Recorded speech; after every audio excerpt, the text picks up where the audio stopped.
Okay, so what is the difference between a clear meat and raft?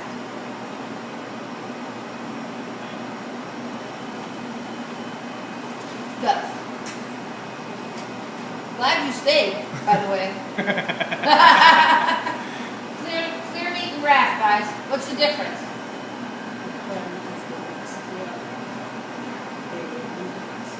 It's a raw mixture of meat, egg whites, aromatics, and acid. Okay, so what's a raft? No. It's the same ingredients. It is a clear meat. A raft is a clear meat that is passed through a stock and settled as a mass on top. So they both have the same ingredients. One is raw, one is after it cooks and passes through the stock. So she mentioned that there was meat, lean meat, egg whites, right? And acid and aromatics. So what are the functions of those different ingredients? What do they do to aid in the clarification process? Acid. I'll actually start with meat. What does meat bring to the party? Flavor. Flavor, and what else? Fat. Late. No. That is the enemy of consommé. Late stage coagulation, right? Okay, so what does egg whites bring? It brings only one thing. Coagulation. It's albumin protein, almost purely albumin protein. It has virtually no flavor. So it is strictly there to coagulate at an earlier temperature, lower temperature than the meat, because we're looking for different stages of coagulation. So it's albumin, its only function is coagulation, earlier coagulation. So aromatics, they're pretty self-describing, mirepoix and other things. They're there just to enhance aroma. And then what about the acid?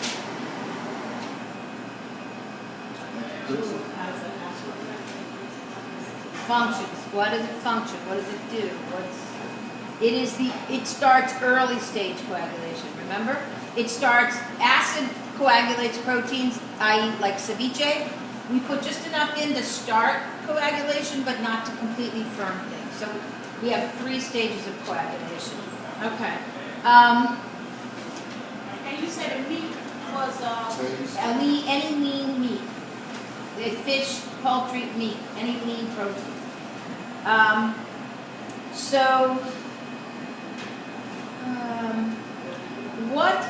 What are the working ingredients in a cure? Salt, sugar, and curing salt. Those are the big boys. We throw other things in there. So what are the effects or functions of salt in a curing process? What does it do? Osmosis. Osmosis is one, and a result of osmosis is, the osmosis does what? Draws out moisture or water, which is what dehydrates. So it's osmosis, dehydration. What else? Denaturing. It firms it up. It begins the firming process, right? Because the meat is soft, it gets firmer. And what else? Fermentation. Yeah. If it has to be cured a long time for that to be evident, but there is always some.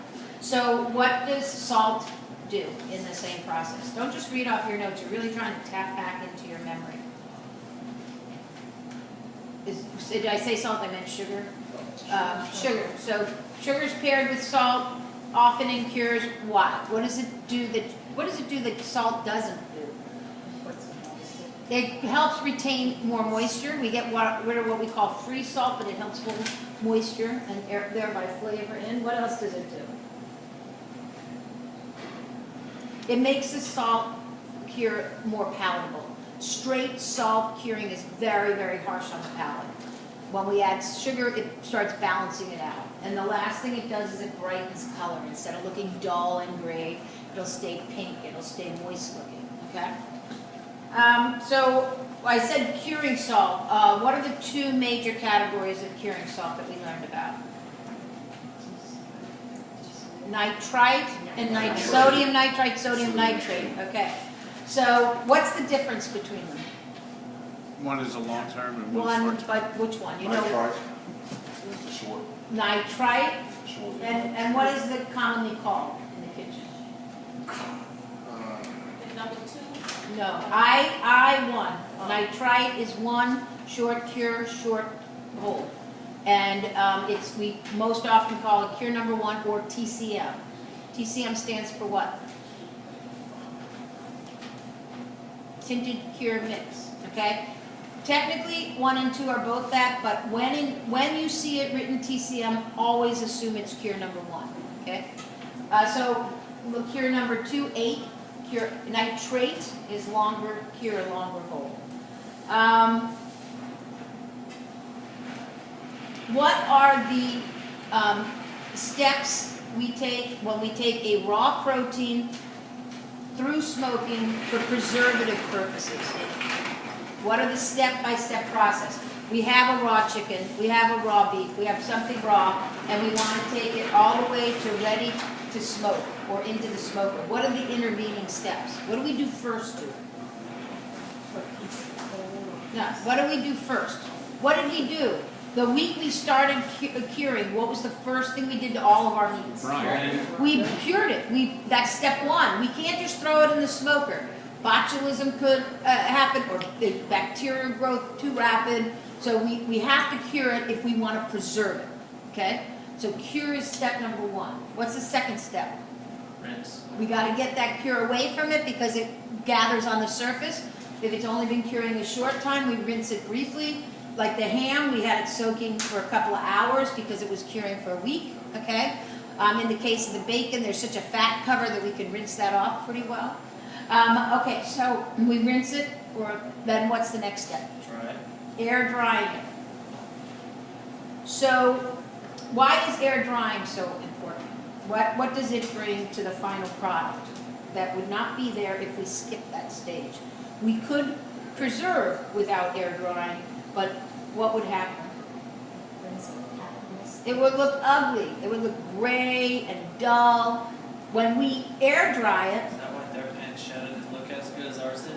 no, I don't know what theirs is. I'm wondering. Because our pancetta was bright and I know. I don't know what theirs it was like was. all brown and gray. And disgusting. I'm wondering they may have forgotten the sugar or something like that, or they may have used brown sugar. Okay, but at any rate, this where are we now?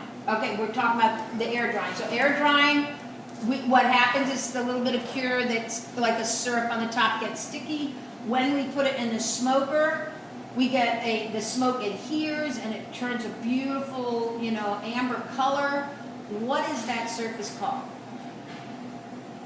That beautiful amber surface that develops in a smoker on a product that is properly cured, rinsed, and air dried. You're close. Are you saying P? Pellicle. Pellicle. A pellicle is that shiny, desirable amber surface. And if you don't air dry, you won't get it.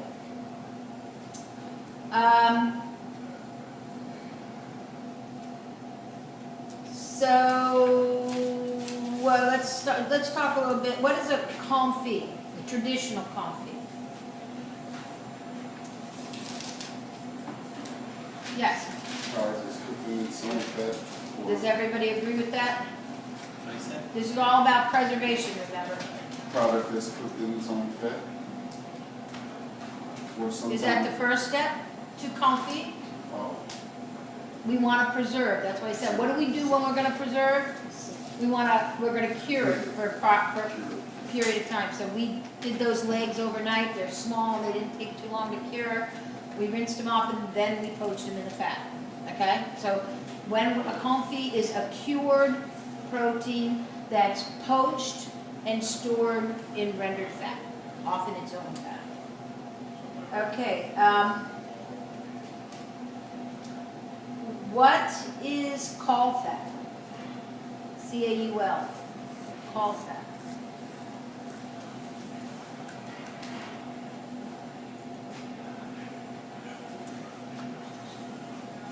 It's on the board yesterday. is it one of the linings for salad? It's the stomach lining. It's actually a big sheet of lining. We haven't seen it yet. I'll try to get it over here. It is a stomach lining that's cut into sections and used to wrap things, sausages, that's why we brought it up yesterday, it's a possible casing for sausage patties. We wrap it around, sometimes force meats for terrines. So, what is the process that you use in sausage making that holds together the fat and meat? What's the binding process? No, the hold it together in the process of grinding. It's a hard question to ask. It's emulsion. We emulsify. Sausage is a fat and meat emulsion. So the process that binds it together is an emulsion. Okay?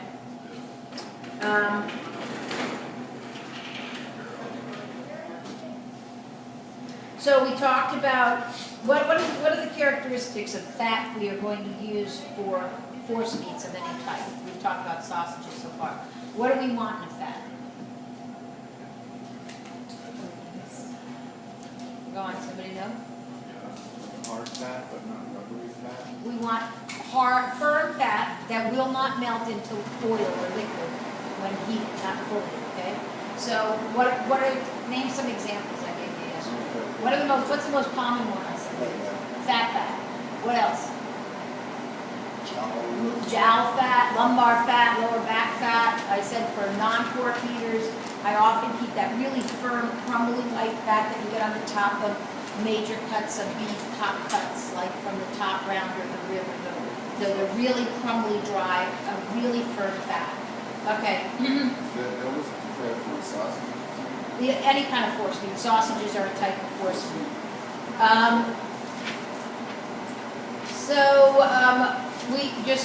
Can you guys, I mentioned the caul fat was used for casings. What other kinds of things do we use for casings? Pig intestines. I'm sorry? You mean like pig intestines? Intestines, hog, beef, lamb, and chief intestines. What else? Collagen or cellulose or even plastic wrap. Okay. Name as many parts as you can think of a smoker. A rat? Fire chamber. Firebox. Firebox, smoke chamber, Rat? thermostat, rats, ventilation, not the wood, that's not part of the smoker. How about carts and grinders? Dies. Small die. Knife. large Worm. die. Die, Knife, blender. knife, feed, plungers, okay. Last, and then you can, both, we talked about two categories of smoking, and what are they? Cold and hot. Okay, so somebody tell me everything about smoking, its temperatures, what effects it has on the product. Well, it's under 100, usually well under 100, okay? So, I finished the whole answer. So, what is the effect of cold smoking on the product? It doesn't, What word is he trying to think of? It does not denature, it does not cook the item. It does not, it's not a preservative technique. It's actually the curing of a product that preserves it. That's a flavor enhancer. It does not denature, so something that goes in a cold smoker comes out soft. Hot smoking, what's the range? up to 140. 140 is the lowest, usually higher than that. I'll take anywhere between 160 to 180 is the most common, up to 200. And what's the finished product like then? Assuming you take it to the mandated temperature, it's fully cooked, it's denatured, meaning it's firm, more like closer to cooked meat, but we don't want to go so hot that it's exactly like cooked. And what are some of the considerations for choosing a wood to smoke with? Flavor. Yeah, but what, okay, yes, all of that, but what kinds of woods? What are you going to think of? This is, Nutty. I think you're on what? It's going to be a hardwood. It's most often a fruit or nut wood, not always, but most often. Never treated wood, not resinous wood like evergreens, okay? Those are the important ones. Then flavor, of course, but it's more important.